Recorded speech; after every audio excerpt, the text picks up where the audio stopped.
नमस्कार दोस्तों, जानते हैं ग्वालियर के ऐतिहासिक कुंड का रहस्य, जहां सैकड़ों रानियों ने लगाया था मौत को गले।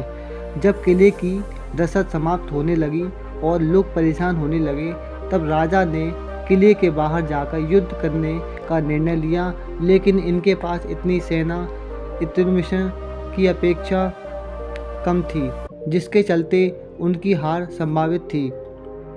ग्वालियर मध्य प्रदेश के ऐतिहासिक शहर ग्वालियर में यूँ तो कई ऐतिहासिक इमारतें हैं जो अपने समय की गाथा का बखान करती हैं। इन्हीं में से एक है ग्वालियर का किला, जो ना जाने कितनी ही सदियों का इतिहास अपने अंदर समेटे हुए है। साथ ही यह किला बेहतरीन आर्किटेक्चर और शानदार इंजीनियरिंग का एक बेजोड़ नमूना है, जिसमें कई ऐसी व्यवस्थाएं हैं कि यदि युद्ध की स्थिति बन जाए तो कई वर्षों तक नगरवासियों किले के भीतर ही रहकर अपना जीवन यापन कर सकते थे। जैसे जमीन से इतनी ऊंचाई पर बने जलाशय हुए एवं बावड़ियां हैं।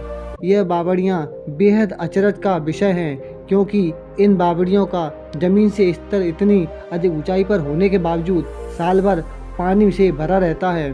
हाँ, गर्मियों में इतना जल स्तर कुछ कम जरूर हो जाता है, लेकिन पूरी तरह से सूखता नहीं है। इन्हीं में से एक है कुंड, जिसे जौहर कुंड के नाम से भी जाना जाता है। इतिहासकारों की माने तो यह बहुत ही पुराना जौहर कुंड है, जहां 1232 ईस्वी के आसपास राजपूत रानियों ने अपना आत्मसम्मान बचाने के लिए बड़ी संख्या में जौहर कर लिया था।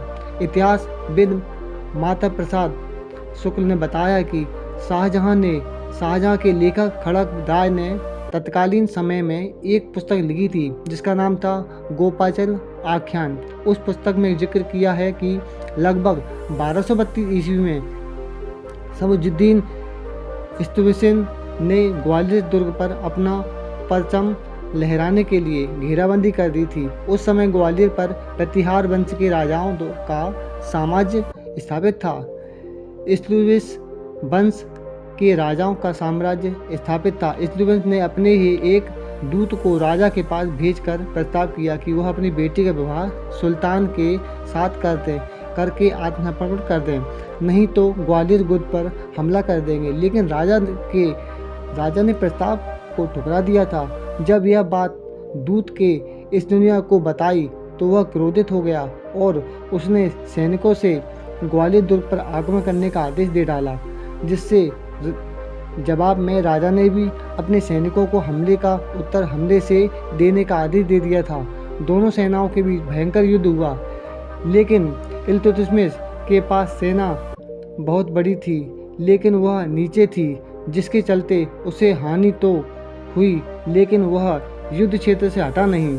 वहीं किले के अंदर से राजा ने लगभग एक वर्ष तक जमकर युद्ध किया, लेकिन जब उन्हें यह प्रतीत होने लगा कि किले में रसद भी खत्म होने वाला है, तो उन्होंने किले के बाहर जाकर युद्ध करने का निर्णय लिया। हार को देखकर जब राजपूत महिलाओं ने किया जौहर, जब किले की रसद समाप्त होने लगी और लोग परेशान होने लगे, तब राजा ने किले के बाहर जाकर युद्ध का निर्णय लिया। लेकिन इसके पास सेना इल्तुतमिश की अपेक्षा कम थी, जिसके चलते उनकी हार संभावित थी। गुजरी महल संग्रहालय के उप संचालक पीसी महोबिया ने बताया कि जब राजपूत राजा के हार संभावित प्रतीत होने लगी और उन्होंने बाहर जाकर युद्ध लड़ने का फैसला लिया, तब राजपूत रानियों ने और उनकी दासियां एवं अन्य महिलाओं ने किले के भीतर इसे बने इस कुंड का अग्नि प्रज्वलित कर उसमें सामूहिक रूप से आत्मदाह कर लिया था।